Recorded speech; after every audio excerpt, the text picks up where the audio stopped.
They were saying, why doesn't Junjun have a love interest in the series? They actually wanted me to be the role of Seth. I actually fell in love with the role, and looking back, I wouldn't have it any other way.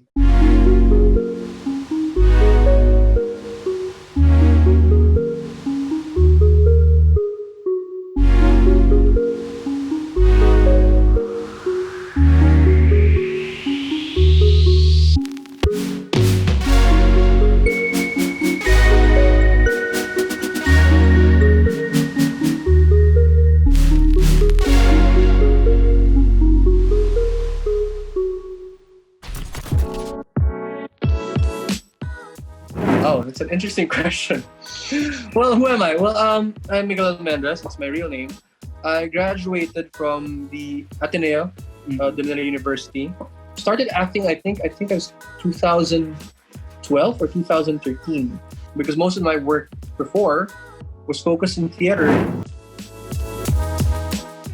I'm not particular in terms of roles. In terms of, usually when I look at a role, I check whether, one, is it well written? Because usually they give you the script. I mean, you read it first and you try to understand what the objective of the project is. And most, at the end of the day, I like to think that we are all storytellers in whatever form. The answer to that for me is no. In this point in my life, I guess it no longer is my concern to be boxed into that type of stereotyping or roles. Because I guess when I look back at the things that I've done gay straight roles. I mean, it's fine. And I've done, I guess, in some way enough in terms of my credentials to be able to say that, well, it doesn't really matter at this point. So I guess that's how I would answer that question.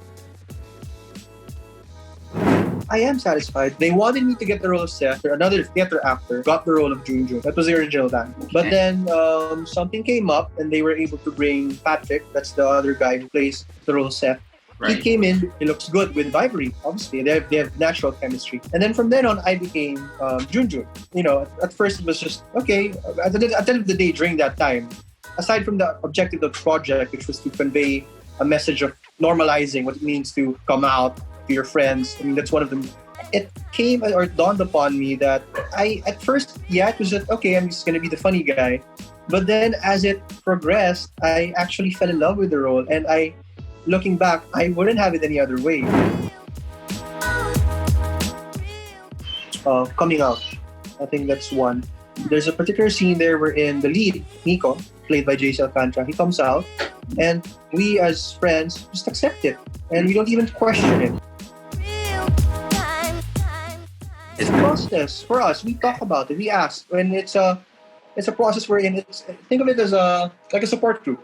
Mm-hmm. We ask ourselves, for example, even write to our friends, like we ask us, what do you think of the play?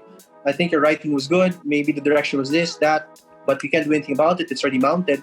So because these things, no matter good or bad, help you in whatever thing that you're going to do next. Someone sent me an indecent proposal, and then I sent it to a friend. I guess this was in private. I sent it to a friend, and then my friend was like, "Oh my God, are you okay? How do you feel?"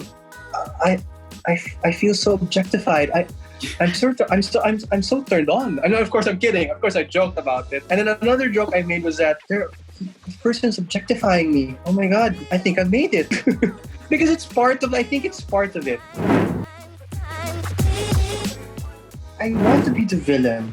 But that's something that I want to be able to get and do well, I think. I think it'd be nice to break that concept where, okay, he looks nice, and then, that kind of break in terms of character.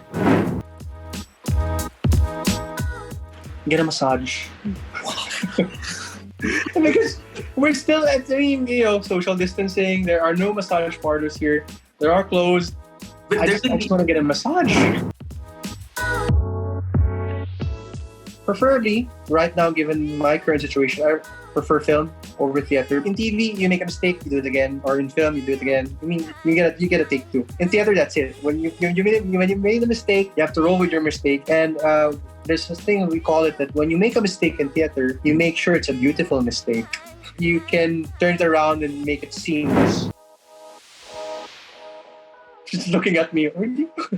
She would. And it's not an issue anymore. I mean, it's 2020 for Christ's sake.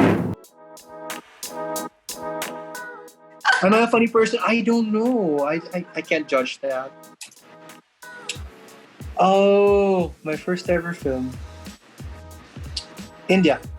That's the first ever country I visited ever in my life. Okay. Dream?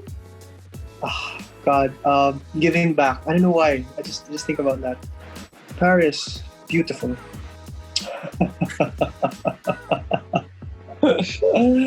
Fortunate. It was because of that play that I was able to go to India. Netflix. Soon? Oh, grateful. Super grateful for that project. Learned a lot.